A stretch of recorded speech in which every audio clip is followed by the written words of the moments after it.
For this lesson, we are going to learn more about set operations. So we've already learned some set operations.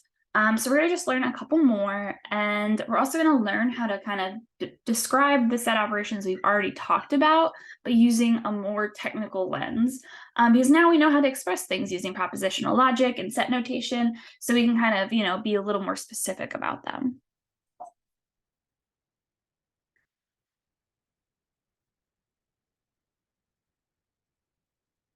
So from last time, there's also a couple things I wanted to address before we get started. There's another type of sets that you might need to know. The first one I mentioned in our assignment, but I just want to make sure it's very clear. And so you might see this thing that looks like a 0 with a slash going through it. And this is just the empty set. So it's just literally a set with no elements. So you might also just see it as like squiggly braces with nothing inside. Additionally, you might hear something called a multiset, and also might be called a bag, or more commonly in Python, it's called a dictionary. And so it basically tracks repeats, but not order. So you can have multiple elements that are the same, but it's not necessarily ordered. So, if this format might look a little more familiar to you, where you kind of have like the element and then a count, and then another element and a count. So in this case, it looks like a dictionary. So this is just another type of set, is something where you're like on the left side, you have these elements, and on the right side, you have the amount of times it appears in that multi-set. Okay, now we're going to talk about some set operations. So the first one we're going to talk about is the R is an element of operation. So remember, this kind of just looks like a C with a line going through it. And so we just say A is in the set B if A exists inside this set B. And similarly, if A is not in the set B, then we just use this A is not an element of B.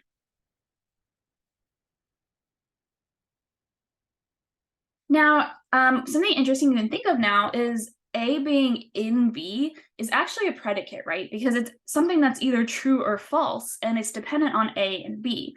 So this would be a kind of predicate you could write with two inputs. You could maybe call it like something like in,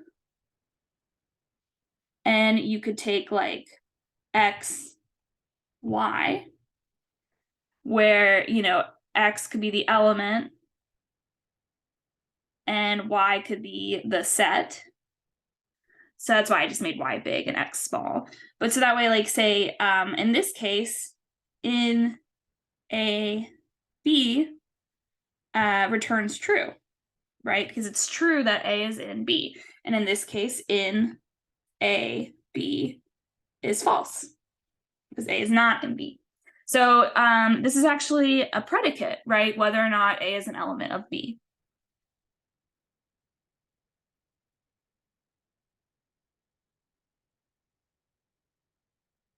Another thing we've talked about is the idea of subsets. So you have two sets, A and B, and A is a subset of B if and only if every element of A is an element of B. So you can think of A as something that exists inside B. And remember, we also did say, this equality means that A could be equal to the size of B. So that would be the kind of thing where like they're just the same circle. But when you're saying A is a subset of B, you mean that at least A exists somewhere inside B. Now, I want to express this using predicate logic, since we've learned how to do that. So in predicate logic, we could say something like this. For all A and B, A is a subset of B if and only if. For all X and A, X is in A implies that X is in B. So if something is in A, then it should be in B. So this is us expressing this using predicate logic. Now using so we have our quantifiers now in our expression. Now, the one thing that is a little iffy here is that right here at the beginning, we're kind of saying like for all A and B, but we're not like saying what A and B are. We're not saying that they're sets. And so this is technically like a little vague. We don't define the domains for A and B, but given the context, we know that they're sets, so we'll let it slide, and we're going to be using that kind of notation for this class. So, just capital A, capital B we'll usually use to denote some type of set, and that's okay. We could say that like they exist in some type of like universe sets that we're going to call S. And so we could say like for all A and B in S. But we don't have to do that. For our purposes, we'll just say for all A and B. So I think, it adds a little less notation. It makes it easier to read. So that's how we're going to do it for the rest of these slides. All right, so another thing we learned about is equality. So seeing that two sets are equal. And remember, we said, one way to define this was that for two sets A and B, A equals B if and only if every element of A is an element of B and every element of B is an element of A. So in other words, both of these sets are each other's subset. So we can say that. We can express that using our predicate logic. For all sets A and B, A equals B if and only if A is a subset of B and B is a subset of A. And, if we wanted to be even more technical, we could do a logical and right here instead of this and, right? We could just do like a logical and instead. Let me just draw like right here, like this, replace that with a logical and.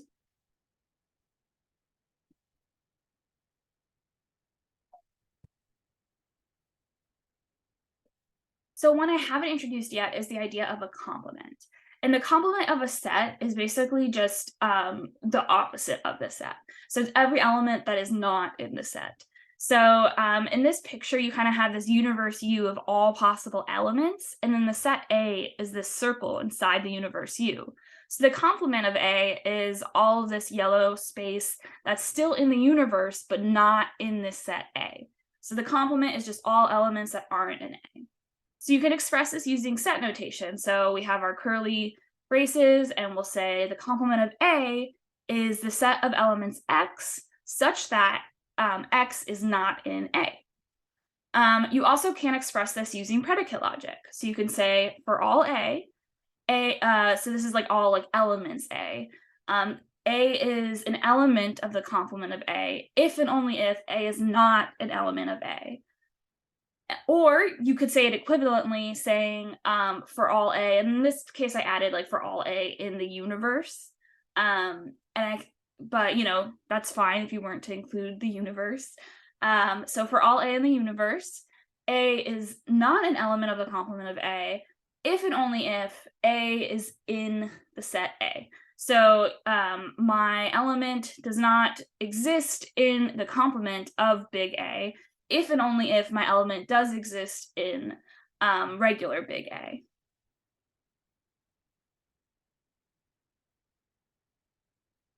Another operation is the intersection. So intersection, if you recall, is the elements that two sets share. So that's for if A is this circle and B is this circle, you'll see this highlighted part right here are elements that are both in A and B. So that'll be the intersection. And so now that we know set notation and predicate logic, we can express that with set notation and predicate logic.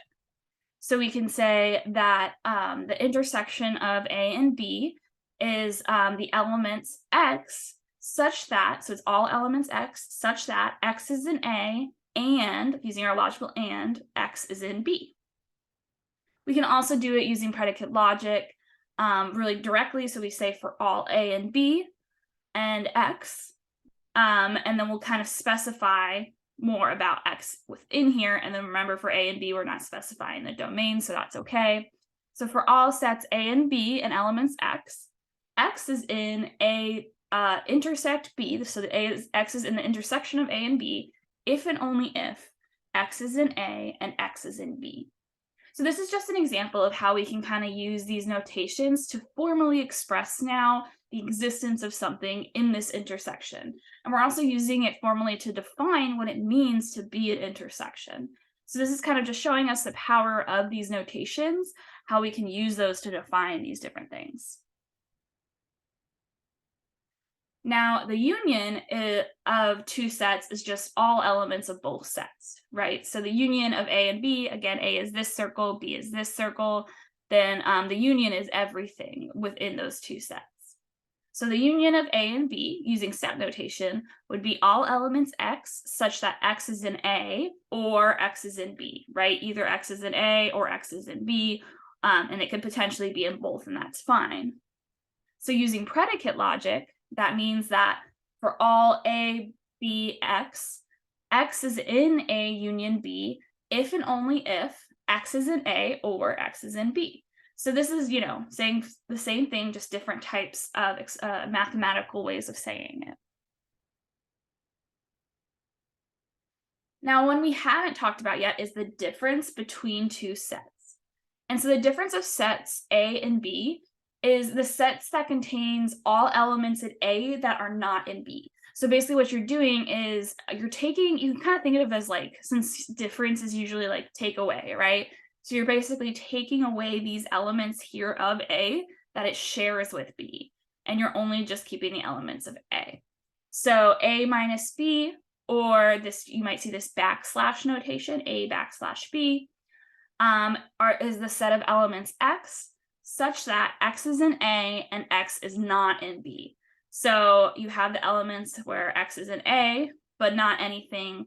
If it is in A, but it's not in B, or sorry, if it is in A and it is in B, we're not including it. So it has to be in A, but also not in B, which is this area.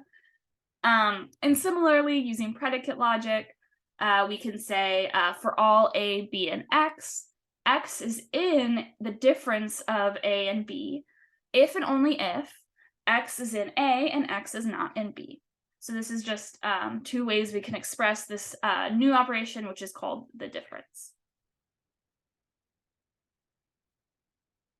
So I want to just do an example of the difference so we kind of get a little more comfortable with it. So say we have the set A and the set B, and A is the set 1, 3, 5, 7, and B contains 4, 5, 6, 7, 8. So then A minus B would just be the elements of A that are not in B. So we would, since 5 and 7 are in B, we would not include those, but since 1 and 3 are not in B, we'll keep those. So A minus B would give us 1 and 3. We also, like, if we wanted to do just like a set that has one element, so we have like C, which is this set of like circle, diamond, square, and heart, and E is just like a heart, then you can say C minus, and then you just put the squirrely braces to say like, okay, this is the set that just contains this element E. So C minus just this heart element just means we're removing the heart element from C, and therefore we just have now circle, diamond, square.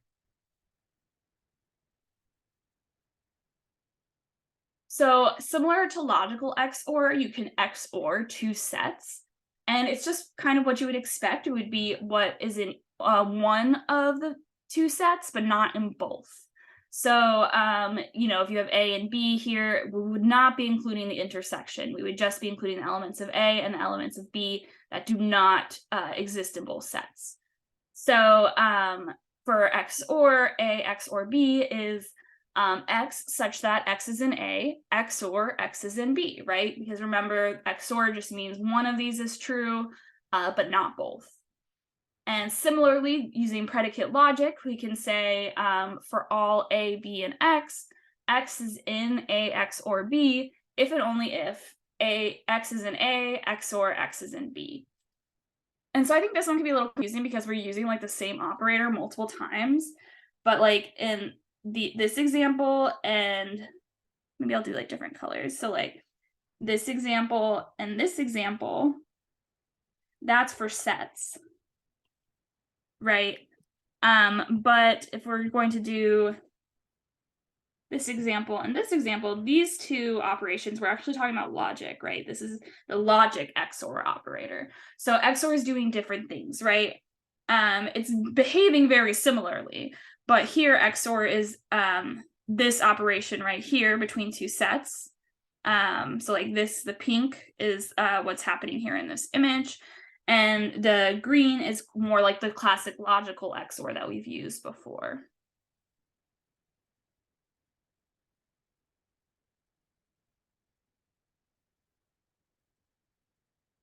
Now, there might be another term that you'll see saying two sets are disjoint. And this can be very powerful because sometimes you want to say like these two sets don't share any elements. So there are no elements that are in both A and B.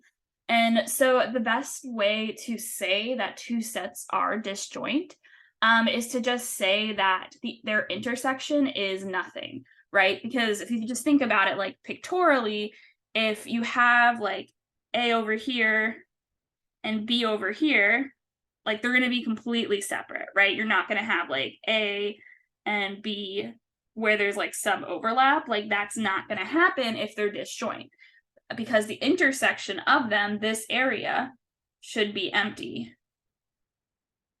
So that's the idea, is that the intersection of A and B is nothing. It's completely empty. So that makes it so that A and B are disjoint. And so if we want to more formally say it, we can say for all A and B are disjoint if and only if for all X is in B implies X is not in A, and X is in A implies X is not in B. So if X is in B, then it's not in A, or if X is in A, then it's not in B, right? Both of those things are true.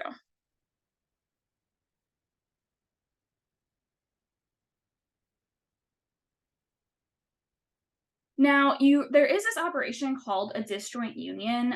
It is not a very common operation, but the idea of it is that you're just unioning two disjoint sets. And so it's just basically the same thing as union, but you just have no actual intersection. So it would just be all the elements of A and all of the elements of B. So if A and B are disjoint, then the disjoint union is just their union. And if they do share elements, then the idea is that if you were to apply this disjoint union operator to it, you would just get an error. So you could define it saying for all A and B, A disjoint union B equals the union of A and B if and only if A intersects B is the empty set. So that they have, in other words, A and B are disjoint, right? This last part here we just learned is saying A and B are disjoint. Now, something that you might have seen before in different contexts is an idea of a Cartesian product. So that's the idea of you have two sets A and B, and you're basically combining all possible combinations of A and B. So we've talked about this briefly. And so it's shown using this times operator. And basically it's just all tuples where A is an element from A and little b is an element from big B. And so this would be just kind of combining all. So I kind of tried to depict it pictorially here, where like A is this set and B is this set. And so you're basically like finding all combinations of elements from these sets. And so you could also do this using predicate logic. Just realized I'm kind of off the slide there. But so using predicate logic, you can just say for all big A, big B, little b, the pair little a, little b is in big A cross big B, or big A times big B, or the Cartesian product of A and B, if and only if A is in A and B is in B. So it's just going to be all parts of A and B. So we can like draw it out again just to kind of maybe like remind ourselves. So if A is 1, 2, and B is 3, 4, then A times B would be the set of like all combinations. So it would be like 1, 3, 1, 4, 2, 3, and 2, 4. So like that would be A cross B.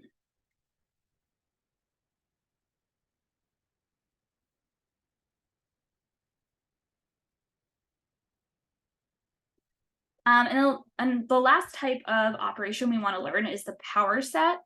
And it's just the set of all subsets of a set. So if you have like the set X, Y, Z, this is kind of like a more pictorial representation of it, but we can kind of just like, we want to think about it a little. You have like, so you have X, Y, Z. We're taking like the power set of that. That would include itself, because remember, like everything is going to be like its own subset. So you'd have X, Y, Z. And then you would have all subsets of size 2. So you have X, Y, YZ, and XZ. And then you'd have all subsets of size 1. So you'd have X, Y, and Z. And then you would also have the empty set. So you could just do it like that. And then that's your power set. So it's all subsets that can be made from these elements in this set. And so one important thing that you'll learn about power sets is that the size of a power set is always 2 to the power of the size of the set. So in other words, if the size of the set is 3, then the size of the power set should be 2 to the 3, right? So the size of XYZ is 3 because it has 3 elements. So the size of the power set of XYZ is going to be 2 to the 3, which is 8, right? So that's 2 to the 3. And sure enough, if we count it, 1, 2, 3, 4, 5, 6, 7, 8, we have 8 elements. So this is, just demonstrating that this formula works. So the size of the power set is just 2 to the power of how many elements are in the original set.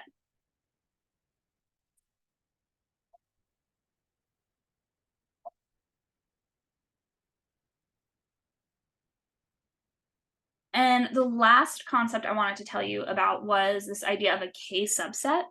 And it is kind of interesting because it's denoted like A choose K almost. And that's not a coincidence, so we'll talk about that. But it's just all subsets of A that are size K. So if we were to say, like, go back to that example of X, Y, Z, and we wanted to do and we'll call this set, A.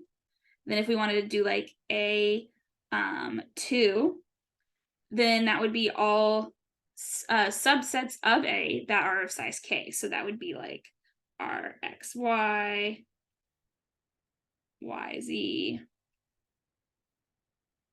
XZ. So that would be so this is a 2, not a Z. So this would be our K subset or our 2 subset of our set A. And I do want to talk about this notation a little more. So it is kind of weird that, okay, are we overloading these operations? Like, we're overusing this operation, because last I saw this, it meant a choose K, not this idea of a K subset. And so this is true. And the reasoning why this is kind of like doubly used is because the size of the K subset is actually like the size of A choose K. So when we had our subset for our previous example of like XYZ is our A, and we were doing like A choose 2, right? Or sorry, the 2 subsets of A. Remember that there were 3 of them, right? And so we can go ahead and compute this as so the size of the K subset of A is the size of A choose K. So the size of A choose 2. And I can plug that in. So the size of A is 3. So it's going to be 3 choose 2, which is 3 factorial over 2 factorial times 3 minus 2 factorial. And so if I were to simplify this out, I'm just going to bring this down here. So I have 3 factorial over 2 factorial times 1 factorial. So that's just 2 factorial. Then I can say, so this is 3 times 2 times 1, and this is 2 times 1. And so then I'll just cross these out, and I just get 3, right? So there are 3 elements in the K subset. And as we just computed, it was 3 elements, right? We had X, Y, Y, Z, and X, Z. So there were 3 elements in the K subset. So sure enough, this formula helps you compute the amount of elements in this K subset of A.